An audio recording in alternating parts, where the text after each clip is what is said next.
Diceva mamma terra a babbo mare: con 5 figlie e 5 figli ormai possiamo finalmente riposare e passare la vecchiaia senza guai.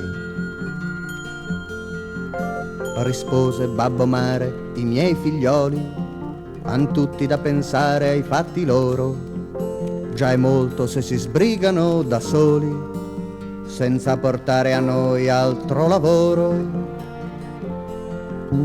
La buona vecchia Europa qualche volta soffre ancora di male d'intestini, però è saggia, educata, austera e colta e vuol tender la mano ai suoi vicini.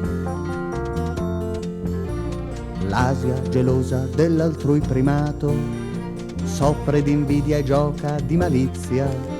Finirà, se procede in questo stato, col diventare gialla ditterizia.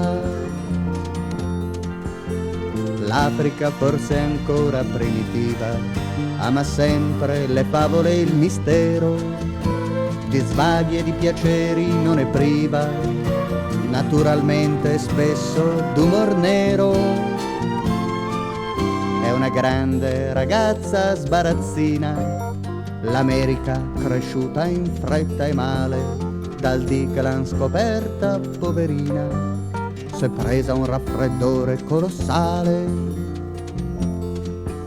L'Oceania, superba anziché no, capricciosa, volubile, slegata, ha un carattere strano ed è perciò che preferisce vivere isolata.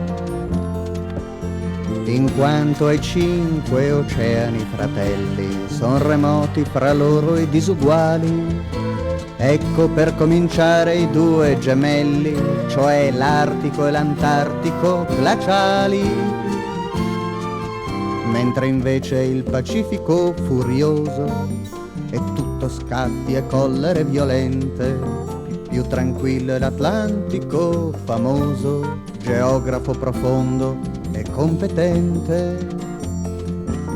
E l'ultimo è d'umore tanto strano che se l'interrogate non risponde, non se la prende, ama far l'indiano, immutevole azzurro, manto d'onde.